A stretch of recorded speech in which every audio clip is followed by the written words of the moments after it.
आपने कभी सोचा है कि भारत के अंतरिक्ष यात्री कब चांद और मंगल की यात्रा करेंगे? इसरो ने इसके लिए पहला कदम बढ़ा लिया है। इमेजिन कीजिए एक भारतीय अंतरिक्ष यात्री जो अंतरिक्ष में भारत देश का तिरंगा लहरा रहा हो।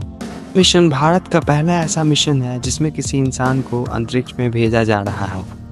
इस मिशन का मेन पर्पस है इंडियंस को अंतरिक्ष में भेजकर सेल्फ डिपेंडेंट बनाना। सवाल ये है कि अमेरिकन स्पेस एजेंसी नासा और रूसी स्पेस एजेंसी रॉसकॉस्मोस ऐसा पहले ही कर चुके हैं, तो हमें क्या नया करने की ज़रूरत है? तो सीधा सीधा जवाब ये है कि अपने देश को सेल्फ डिपेंडेंट और टेक्नोलॉजी में महारत हासिल करवाना है। मिशन का नाम है गगनयान मिशन। तो इस वीडियो में हम गगनयान मिशन के बारे में डिटेल में समझेंगे। तो वीडियो को लास्ट तक ज़रूर देखिएगा। तो चलिए वीडियो को शुरू करते हैं। Hi guys, welcome to our YouTube channel. Let's get started. Bharat का अंतरिक्ष कार्यक्रम 1962 में Indian national committee for space research यानी INCOSPER से शुरू हुआ।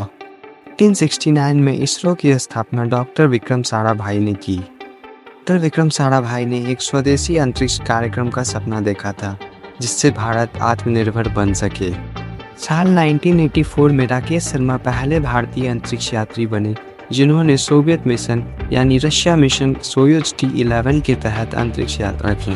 सवाल ये है, क्या भारत अपने दम पर अंतरिक्ष में इंसान भेज सकता है? इसरो की मंगलयान और चंद्रयान जैसे सक्सेस ने इसे संभव बना दिया है। 2004 में भारत ने मानव युक्त अंतरिक्ष मिशन की संभावनाओं पर विचार करना शुरू किया था। बाद 2018 में प्रधानमंत्री नरेंद्र मोदी जी ने इस गगनयान मिशन को 2022 तक लॉन्च करने की घोषणा की थी। इस गगनयान मिशन में इसरो ह्यूमन स्पेस फ्लाइट को धरती से 400 किलोमीटर दूर ऑर्बिट में भेजेगा। ये मिशन 3 दिनों का होगा। इसके बाद इसरो इस फ्लाइट को धरती पर सेफली लैंड करवा लेगा।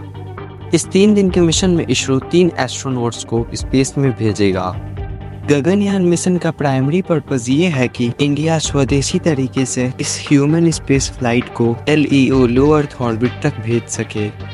पूरे गगनयान प्रोग्राम में 3 फ्लाइट होने वाली है। पहला और दूसरा अनक्रूड बिना इंसानों के, और उसके बाद फाइनल फ्लाइट।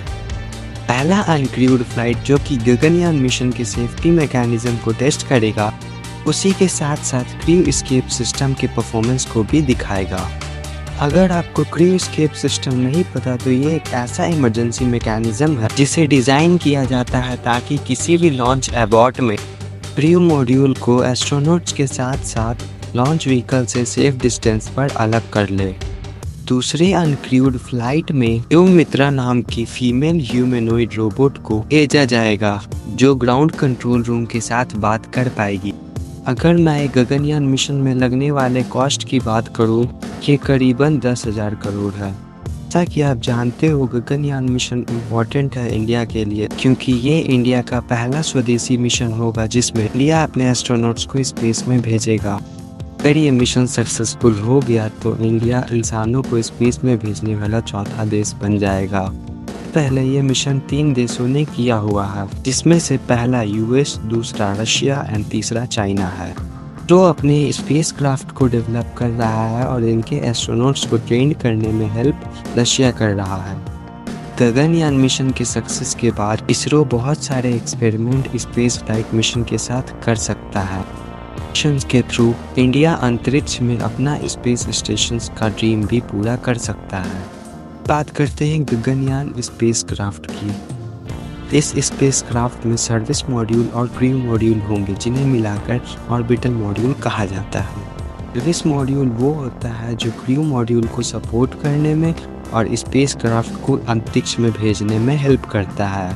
क्रू मॉड्यूल वो जिनके अंदर हमारे एस्ट्रोनॉट्स होंगे। मिशन में यूज़ किए जाने वाले लॉन्च व्हीकल का नाम होगा जियो सिंक्रोनस सैटेलाइट लॉन्च व्हीकल यानी GSLV Mk3। इस GSLV Mk3 को LV-M3 यानी लॉन्च व्हीकल मार्क 3 भी कहा जाता है। इस रॉकेट में 3 स्टेज होंगे। पहला है S200 सॉलिड बूस्टर जो 2 बड़े सॉलिड बूस्टर जो रॉकेट को शुरुआती थ्रस्ट देंगे। दूसरा है L110 लिक्विड स्टेज जो कि हाइड्रोजन और ऑक्सीजन का मिक्सचर जलाकर स्थिर उड़ान कंफर्म करेगा।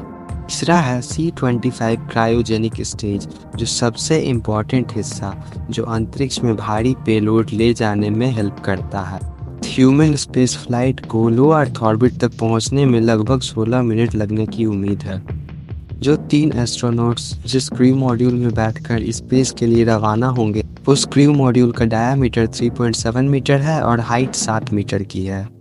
विक्रम साराभाई स्पेस सेंटर जो कि तिरुवनंतपुरम में है, उनके द्वारा एस्ट्रोनॉट्स के लिए ऑरेंज कलर की स्पेस सूट तैयार की गई है। ये मैंड मिशन अर्थ का एक रोटेशन 90 मिनट में पूरा करेगी। ये एस्ट्रोनॉट्स स्पेस से सनराइज और सनसेट भी देख सकेंगे और 24 घंटे स्पेस से अपने भारत देश को भी देख सकेंगे और माइक्रोग्रेविटी में एक्सपेरिमेंट भी परफॉर्म कर पाएंगे। इस मिशन को सफल बनाने के लिए इसरो बहुत सारे क्रूशियल टेक्नोलॉजीज पर वर्क कर रही है, जैसे crew escape system, re entry mission capability. Re entry mission capability एक ऐसी टेक्नोलॉजी है जो स्पेसक्राफ्ट को एबिलिटी प्रोवाइड करती है वापस इस अर्थ के एटमॉस्फेयर में एंटर कर सेफली लैंड करवाने में। के बाद आती है थर्मल प्रोटेक्शन सिस्टम। ये एक ऐसी टेक्नोलॉजी है जो स्पेशलाइज्ड सिस्टम ऑफ मटेरियल से डिज़ाइन होती है, जो स्पेसक्राफ्ट और व्हीकल को एक्सट्रीम हीट से प्रोटेक्ट करने के काम आती है। जब स्पेसक्राफ्ट अर्थ के एटमॉस्फेयर में री एंटर कर रहा होता है तो अर्थ के डिफरेंट लेयर ऑफ एटमॉस्फेयर होने के कारण जिसके कारण स्पेसक्राफ्ट में आग लगने का खतरा बना रहता है। ये थर्मल प्रोटेक्टिंग सिस्टम स्पेसक्राफ्ट को इंटेंस हीट से बचाने का काम करती है। बात करते हैं एस्ट्रोनॉट्स की जो इस मिशन में स्पेस में जाने वाले हैं। इसरो ने इस मिशन के लिए 4 एस्ट्रोनॉट को सिलेक्ट किया है, कि है group captain Prashant Nair, group captain Angad Pratap, group captain Ajit Krishnan, wing commander Shubhanshu Shukla. ये चारों बेंगलुरु के aircraft and system testing establishment ASTE के इंडियन एयरफोर्स टेस्ट पायलट हैं। उन्होंने इस मिशन के लिए चुने गए एस्ट्रोनॉट्स के तैयारी के लिए रोस्कोसमोस की एक सब्सिडरी कंपनी गॉकॉस्मोस के साथ कॉन्ट्रैक्ट साइन किया है। चारों एस्ट्रोनॉट्स को मेडिकल और फिजिकल ट्रेनिंग के साथ साथ रशियन लैंग्वेज भी सिखाई जा रही है, जो कि एक इम्पॉर्टेंट लैंग्वेज कंसीडर किया जाता है स्पेस कम्युनिकेशन के लिए। एस्ट्रोनॉट्स कैंडिडेट को स्पेस इन्वायरमेंट्स के अकॉर्डिंग धरती पर आर्टिफिशियल प्रेशराइज्ड रूम बनाकर उन्हें प्रिपेयर करवाया जाएगा, ताकि वो ग्रेविटेशनल फोर्स, हाइपोक्सिया और प्रेशर ड्रॉप जैसे सिचुएशन को अच्छे से हैंडल कर सकें। ग्रेविटी में चेंजेस होने के कारण ब्लड प्रेशर में फ्लक्चुएशन आना, मोशन सिकनेस के साथ साथ अपने शरीर में वजन की कमी स्पेस में फील हो सकती है। रशिया में कुछ सालों की ट्रेनिंग के बाद एस्ट्रोनॉट्स को इंडिया में मॉड्यूल से रिलेटेड ट्रेनिंग दी जाएगी। इसरो ने इंडियन नेवी के साथ मिलकर कोची में वाटर टेस्ट सर्वाइवल फैसिलिटी के लिए इस मिशन में रिकवरी ट्रायल प्लान किया है। तो दोस्तों, आप लोग सोच रहे होंगे ये वाटर सर्वाइवल टेस्ट फैसिलिटी क्या है। तो मैं आपको बता दूं कि ये इंडियन नेवी के द्वारा ट्रेन किए जा रहे एयर क्रू हैं।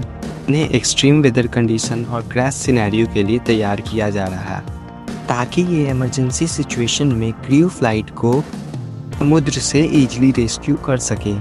जैसा कि मैंने आपको बताया कि गगनयान मिशन के पहले 2 अनमैन्ड मिशन होंगे और इस अनमैन्ड मिशन से भी पहले इसरो बहुत सारे टेस्ट्स कंप्लीट करेगा, जैसे एयर ड्रॉप टेस्ट होगा जिससे पैराशूट सिस्टम की क्षमता को जांचा जा सके ताकि ऑर्बिटिंग स्पेस कैप्सूल की सक्सेसफुल रिकवरी हो सके।